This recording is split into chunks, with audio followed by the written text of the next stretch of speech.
میرے حضور کی تو کوئی بہن نہیں تھی، لیکن جب حضرت حلیمہ سعدیہ کے ہاں حضور گئے تو وہاں حضور کی ایک رضائی بہن کا تذکرہ ملتا ہے جو حضور کو لوریاں دیتی تھی، نام شیمہ تھا۔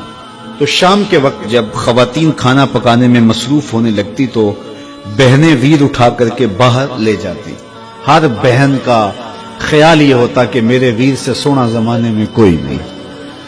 کہتے ہیں خوبصورتی دیکھنے والے کی آنکھ میں ہوتی ہے، جس کے ویر کا رنگ سونا ہوتا تو وہ کہتی رنگ نہیں تو کچھ بھی نہیں ہے، اور جس کے نقوش تیکھے ہوتے تو وہ کہتی کہ رنگ کا کیا ہے، حسن تو نقوش میں ہوتا ہے۔ جس کی آنکھیں خوبصورت ہوتی وہ کہتی میرے ویر کی جھیل جیسی آنکھیں تو دیکھو۔ اب یہی بنو سعد کے محلے میں ہوتا، بچیاں اپنے ویر اٹھا کے لے آتی، ایک کہتی میرے ویر ورگا کوئی نہیں، دوسری کہتی میرے ویر جیسا نہیں۔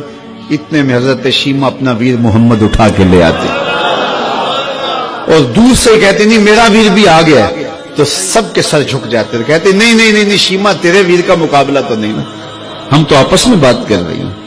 اور پھر جب کسی بہن کے ویر کو متفقہ طور پہ ساری کہہ دیں کہ تیرا ویر ہی سونا ہے تو پھر اس کا فخر دیدنی ہو نا، پھر ان کا ذوق آسمان کو چھونے لگتا۔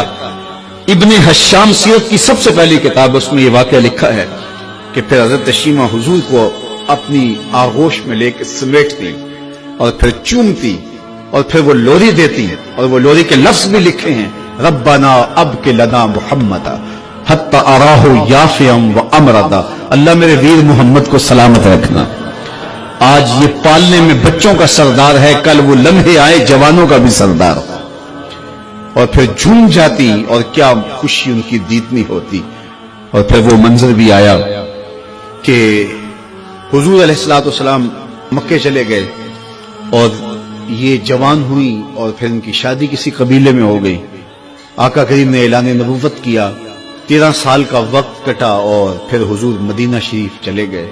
جب غزوات کا سلسلہ شروع ہوا تو جس قبیلے میں شیمہ کا نکاح ہوا تھا اس قبیلے میں مسلمانوں کے ساتھ ٹکراؤ ہوا تو اللہ نے مسلمانوں کو فتح عطا کر دی۔ تو اس قبیلے کے لوگ قیدی ہو کے حضور علیہ الصلوۃ والسلام کے غلاموں کے ہاتھوں گرفتار ہیں۔ تو یہ اپنے قیدیوں کو چھڑانے کے لیے قبیلے کے سردار ایک ایک گھر سے فدیے کے لیے رقم جمع کر رہے ہیں۔ چلتے چلتے شیمہ کے گھر بھی پہنچے جو کہ ایک عمر کا حصہ گزار چکی تھی، اور جا کے کہا کہ اتنا حصہ آپ کا بھی آتا ہے۔ کہا کس لیے؟ کہا وہ جو لڑائی ہوئی ہے اتنے ہمارے بندے گرفتار ہو گئے تو ان کو چھڑانا ہے۔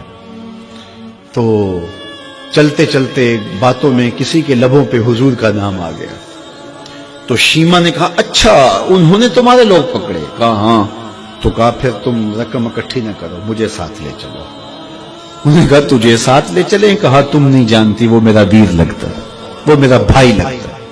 قوم کے سرداروں کے ساتھ حضرت شیمہ حضور کے نوری خیموں کی جانب جا رہی ہیں اور صحابہ ننگی تلواروں سے پہرا دے رہے۔ یہ مکی دور تو تھا نہیں، یہ مدنی دور تھا۔ اور شیمہ قوم کے سرداروں کے لے کے جب آگے بڑھنے لگی نا تو صحابہ نے تلواریں سونت دی، رک جا اے دیہاتی عورت، جانتے نہیں آگے کوچہ رسول ہے، آگے بغیر اذن کے جبریل بھی نہیں جا سکتے، تم کون ہو؟ تو شیمہ نے جو لفظ کہے وہ لفظ نہیں ہے۔ اس نے کہا خلو سبیلی وَعَلَمُوا أَنَا أُخْتُ نَبِيِّكُمْ، میری راہیں چھوڑ دو، تم جانتے نہیں میں تمہارے نبی کی باجی لگتی ہوں۔ تلواریں جھک گئی، آنکھوں پر پلکوں کی چلمنے آ گئی، راستہ چھوڑ دیا۔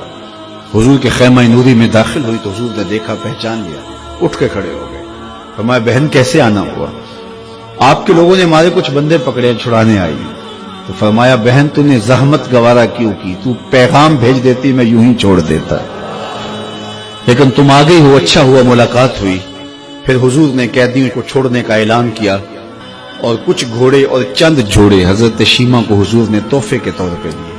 ویروں کے دروازے پر بہنیں آئیں تو ویر خالی تو موڑا نہیں کرتے، تو حضور نے بہت کچھ عطا کیا۔ اور پھر رخصت کرنے خیمے سے باہر آئے تو صحابہ کی جماعت منتظر تھی۔ فرمایا صحابہ جب میں قیدی چھوڑا کرتا ہوں میری عادت تمہیں معلوم ہے کہ میں پہلے تم سے مشاورت کیا کرتا ہوں، آج ایسا موقع آیا کہ میں تم سے مشاورت بھی نہیں کی اور قیدی بھی چھوڑ دیے۔